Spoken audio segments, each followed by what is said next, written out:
Obrigado. Você pode se sentar. Você pode se sentar. Obrigado. Aleluia. Bom dia.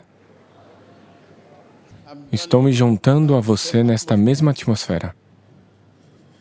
A palavra de Deus tem a capacidade de nos vivificar espiritualmente. Diga ao seu vizinho, a palavra de Deus tem a capacidade de nos vivificar espiritualmente.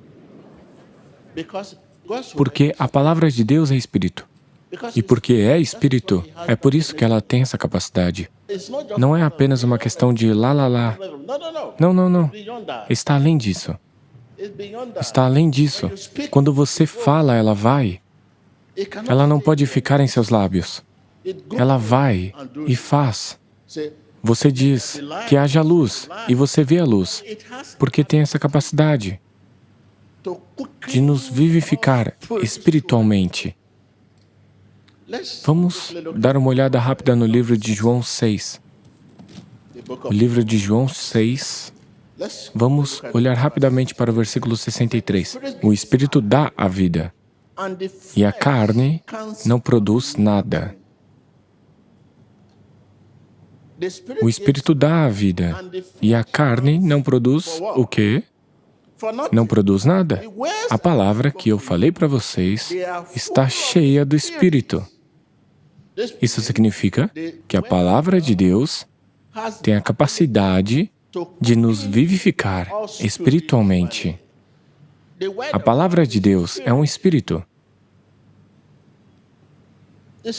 É um Espírito que tem a capacidade de desenvolver uma força espiritual dentro dos nossos corações, chamada fé.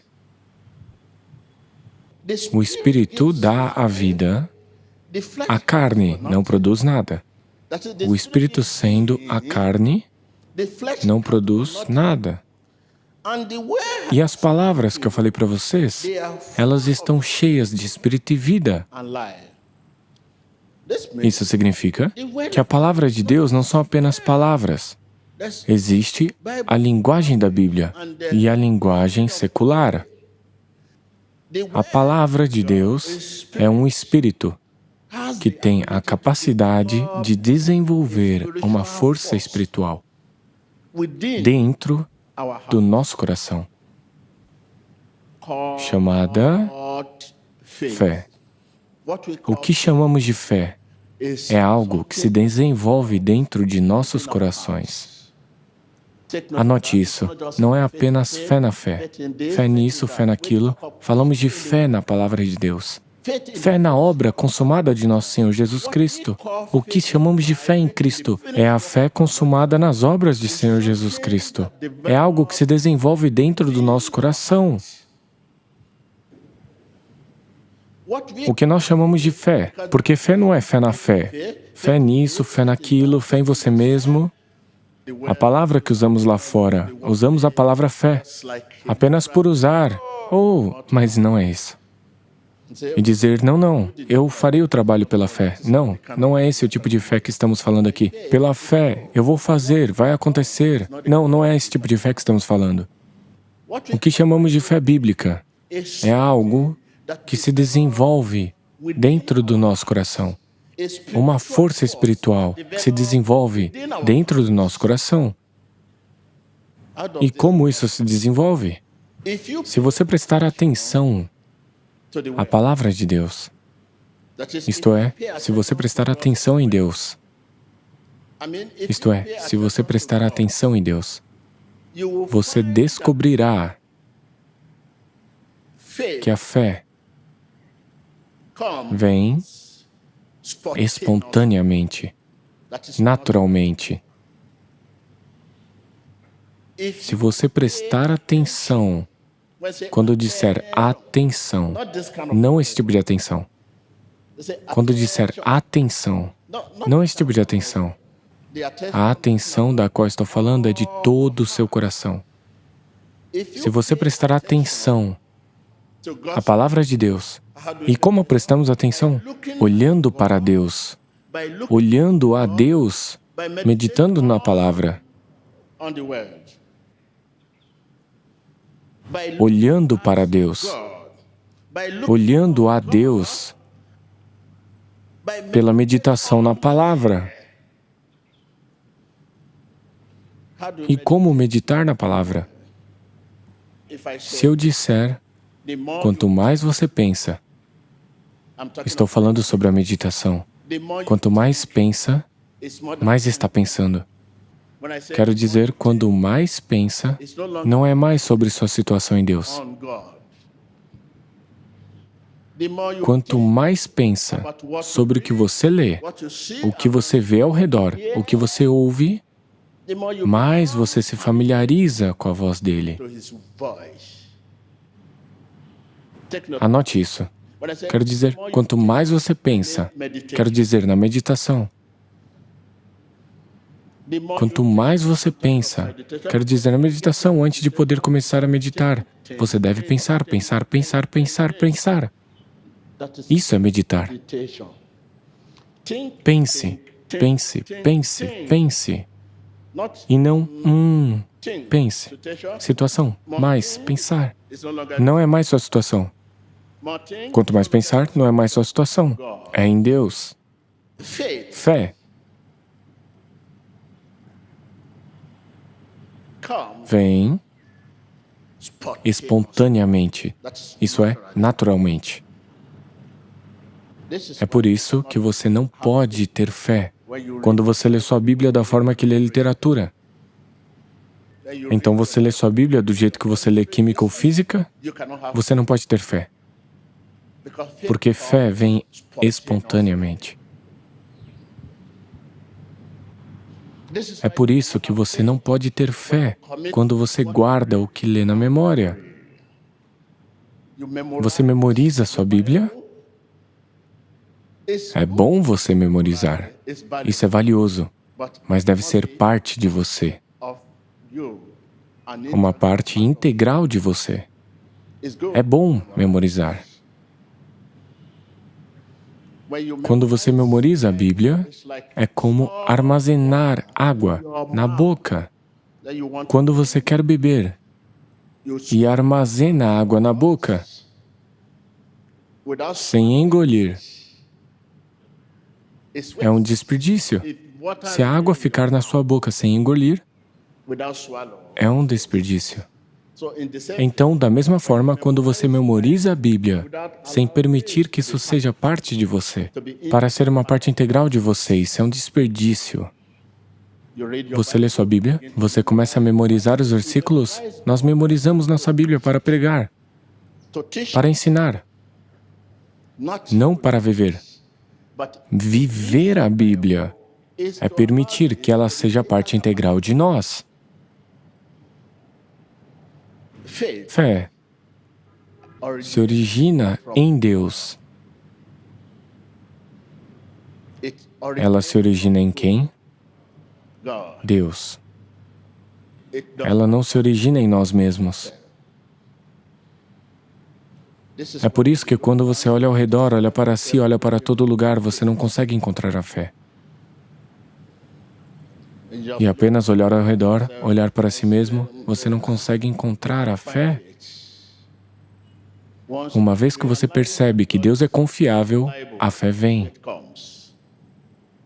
Ah, Deus é grande. Isso traz fé. Um pouco de fé. Ah, como isso aconteceu? Oh, Deus é grande. Quer dizer, Deus é confiável. Ele te deu um pedaço de fé. Você começa a desenvolver essa fé, e essa fé começa a crescer. Mais, outra vez. Ah, estou curado. Glória a Deus. Só pode ser Deus. Outra ação da fé. Sua fé está crescendo regularmente. Vem espontaneamente. É por isso que os teólogos, muitas autoridades bíblicas, não têm fé. Muitas Bíblias que vocês têm, os copistas não tinham fé. Eles são educadores, bons educadores. Eles são copistas, mas não tinham fé. Porque você tem a Bíblia, não significa que você tem fé.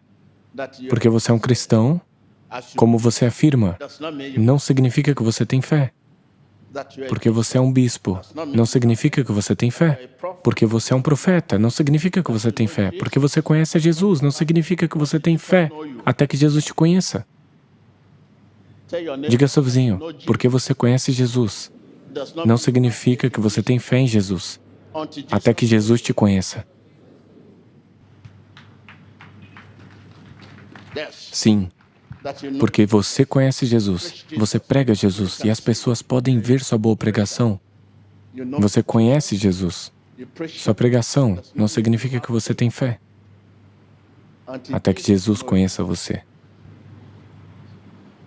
Jesus só pode nos conhecer por sua fé, não pela nossa fé. Pela sua obediência, não pela nossa obediência. Pela sua humildade, não pela nossa humildade. Você vê pessoas muito humildes, muito simples, mas isso não é de Deus. Você pode ver pessoas fiéis. Para você, elas são fiéis, mas não para Deus. Pessoas podem ser muito obedientes, muito obedientes a você, muito obedientes. Haha, é um filho obediente, mas não para Deus. A Bíblia diz, isto eu dou a vocês, não como o mundo dá. Significa tudo que Jesus deu.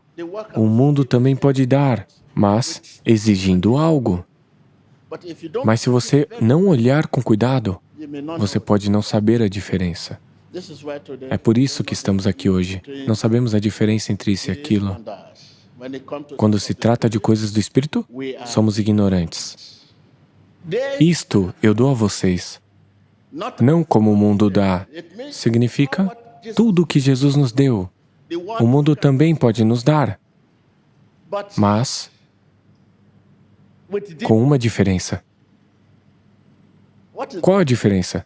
A diferença é o fim. O começo pode parecer o mesmo, o meio pode parecer o mesmo, mas o final é sempre diferente. O fim prova ser diferente. O começo parece igual. Você pode ser ignorante e não notar a diferença. O meio, da mesma forma, você pode ser ignorante e não saber a diferença, porque estamos aqui desesperados. E por causa do nosso desespero, não sabemos a diferença. Ou desesperados por isso, ou desesperados por aquilo, ou desesperados para chegar lá. E não nos importamos como isso aconteceu, desde que Ele lhe dê a mesma coisa. Se o que você está fazendo não vai ter um bom final, não tem sentido. É melhor não fazer, e isso é tudo. Nós vemos o fim de muitos. O começo floresce, o meio também floresce, mas o fim, choro, lamento, tristeza. Nosso fim não deveria ser o fim quando passamos para a glória.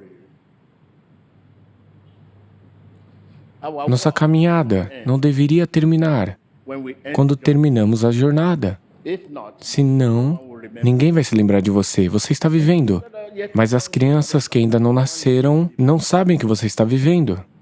Mas, quando a jornada terminar e acabarem os registros, que valor teve? Se todos os esforços dos apóstolos terminassem no seu tempo, pessoas como eu não estariam aqui hoje. Eles pagaram um preço supremo para trazer o Evangelho, porque o Evangelho não terminou no seu tempo, no final da sua jornada. É por isso que essas pessoas, como eu, continuam aqui hoje para pregar o Evangelho. O que você está fazendo para ter certeza e acreditar que seu registro não irá terminar quando sua jornada acabar?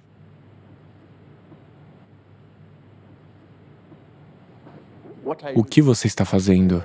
Pergunte ao seu vizinho o que você está fazendo. Quer dizer, não vai terminar quando sua jornada acabar. O que você está fazendo? Pergunte ao seu vizinho, o que você está fazendo?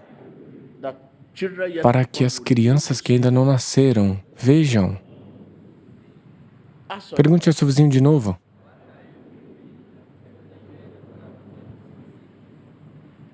Essa é a pergunta para você responder.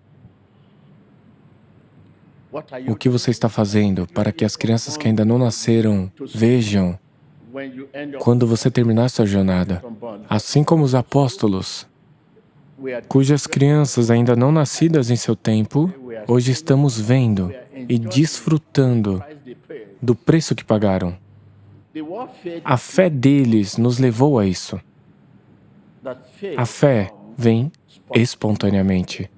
Não é o trabalho da leitura. Não é a obra da justiça. Não é o trabalho suado ou o que quer que você tenha feito que traz a fé. Ela vem espontaneamente, naturalmente. É por isso que você não pode receber essa fé quando você lê sua Bíblia da maneira que você lê sua literatura. É por isso que é difícil para alguém adquirir fé depois de terminar a escola de teologia. É muito difícil. Você adquire o conhecimento, mas essa fé é mais difícil de adquirir. Quando você lê sua Bíblia da mesma maneira que você lê sua literatura, você não pode esperar a fé da qual estamos falando. Porque, como eu disse, o que chamamos de fé é algo que tem a capacidade de desenvolver uma força espiritual dentro dos nossos corações. Está além do que estamos lendo. Devemos ler com devoção. Deve estar lendo com o quê? Com devoção. Diga ao seu vizinho, está além da leitura comum. Deve estar lendo com devoção. Tempo de qualidade é o que importa quando eu digo leia com devoção. Leia com tempo de qualidade. Aproveite o tempo, não desperdice o tempo. Você sabe que lemos nossa Bíblia no tempo que sobra, quando não temos mais nada para fazer. Um tempo que não valorizamos, quando estamos cansados. Mas a Bíblia deve ser lida no tempo de qualidade, no melhor tempo, no tempo valioso. Não no tempo que estamos cansados, quando você não tem mais nada para fazer, quando está prestes a dormir. Não! Então, seu espírito deve estar no seu melhor. Quando o seu espírito não está no seu melhor e você está lendo sua Bíblia, você está desperdiçando seu tempo. Seu espírito deve estar no seu melhor. Porque, quando o seu espírito não está no seu melhor, você não pode meditar. Você só consegue pensar. Nós pensamos quando o nosso espírito não está no nosso melhor. Mas nós meditamos quando o nosso espírito está no nosso melhor. Você entende quando o espírito está no seu melhor? Quando não há um fardo. Você sabe quando há um fardo? É em você. Você fica preocupado? Há muitos fardos. Peso no nosso espírito. Se seu espírito não estiver no seu melhor, não há como atrair o Espírito de Deus. Se seu espírito não estiver no seu melhor, não há como atrair o Espírito de Deus. Ele não pode atrair o Espírito de Deus. Seu espírito deve estar no seu melhor para atrair o Espírito de Deus. Isso é, quando o seu espírito está livre. É isso que quero dizer. O espírito está no seu melhor. Significa estar livre, ter um espírito livre. Quando você não pensa em nada, você está relaxado. Basta olhar você mesmo, você está sorrindo. E não chorando. Você muitas vezes olha para você e está chorando. Você pode não necessariamente chorar, mas você se sente tão nojento. Você odeia a si mesmo. Espírito livre. Diga ao seu próximo, espírito livre. Eu não ouvi você. Eu não ouvi você. Eu não ouvi você. Eu não ouvi você. Você pode me dizer com que frequência você tem um espírito livre? Você realmente não deve ter tido um espírito livre antes. Por quê? Porque é difícil. Eu tenho tanta coisa para pensar. Tantas. Muitas. Você só pode ter um espírito livre quando você começa a pensar assim. Se hoje for meu último dia na Terra, o que faltou? Comece a pensar a partir disso. Comece a pensar a partir do quê? Para ter um espírito livre, você deve começar seu pensamento dessa forma. Se hoje for meu último dia na Terra, do que eles se lembrariam? Uma vez que você começa a pensar assim, você se encontrará pensando mais, e mais, e mais. E agora a meditação chega. Ao pensar junto, você nunca pensará em sua situação. Isso nunca atrairá a sua situação. Então, quando você chegar nesse entendimento de que hoje pode ser seu último dia na Terra, o que faltou? Você também entenderá o que um espírito livre significa. Você precisa de um espírito livre para ter fé. Quando seu espírito está no seu melhor, sim, você começa a perceber a fé de Deus. Que é, quando o seu espírito está no seu melhor, isso significa um espírito livre, então você pode atrair o Espírito de Deus. Ele se une ao nosso espírito para nos declarar filhos de Deus. Ele se une ao nosso espírito para nos curar. Ele se une ao nosso espírito para nos libertar. Ah, eu estou doente, em nome de Jesus, seja curado, você está curado. Isso significa que o Espírito de Deus está se unindo ao seu espírito para te curar. Para o Espírito de Deus se juntar ao nosso espírito, seu espírito deve estar livre. E quando está livre, então ele atrai o Espírito de Deus. Mas quando ele não está livre, ele dá sinais, problemas. Então ele atrai espíritos malignos. Diga ao seu vizinho, você deve ter um espírito livre. É sua responsabilidade fazer isso. Não esperar alguém fazer isso por você. É seu papel fazer isso, antes que o Espírito de Deus venha. Ele não vai vir para te dar um espírito livre. É sua tarefa permitir isso. Ele não tem que pôr as coisas atrás de você. Deixe seu passado no passado e siga adiante. Eu sei que não tem ninguém sem limitação. Ninguém sem limitação. Sem problemas. Não existe ninguém sem limitação. Você pode ter problemas, você pode ter doenças. Outras pessoas também têm, elas têm outros problemas. Ninguém nessa terra, incluindo o T.B. Joshua. Ninguém sem limitações. Quando você sabe que não existe ninguém sem limitação, você permite um espírito livre. Não há ninguém sem limitação. Diga ao seu vizinho. Não te ouvi? Não te ouvi? Sim. Essa limitação torna nossa jornada mais valiosa, mais interessante. Mais interessante. A limitação torna a nossa vida cristã mais interessante, mais valiosa. Eu sou um cristão. Sem limitação, você não é um cristão.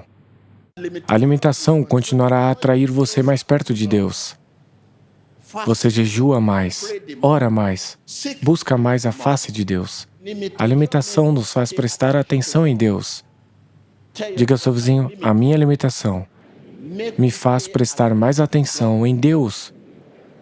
Quanto mais eu oro, mais procuro sua face. Sem limitação, não há necessidade de atenção. O que te trouxe aqui hoje? Eu tenho certeza que você está vindo aqui pelo conforto, por prazer, por uma bênção abundante. Sem limitação, sua fé não é realmente fé. Diga ao seu vizinho, sem limitação. Minha fé não é uma fé real. Então, a fé trabalha com a limitação. A limitação torna a nossa fé mais valiosa. Qual é sua limitação? Pergunte ao seu vizinho. Pergunte ao seu vizinho. Você pode ser gentil o suficiente para contar ao seu vizinho sua limitação. Você pode ser muito gentil. Você pode ser gentil o suficiente para contar ao seu vizinho sua limitação. Diga ao seu vizinho, você pode ser gentil o suficiente para me dizer sua limitação? Pergunte ao seu vizinho, você pode ser gentil em dizer a sua limitação? Deixe-me dizer, se algum do seu próximo lhe disser a limitação dele, isso não é limitação. Limitação é algo que você nunca discute com alguém. Quando você diz ao seu vizinho, essa é minha limitação, não é uma limitação, é uma situação. Se alguém disser não, limitação é isso, ele não vai dizer a limitação, ele está apenas lhe dizendo a situação. Limitação é algo que, quando você está orando a Deus para remover essa limitação, você está olhando em volta. E alguém bate na porta.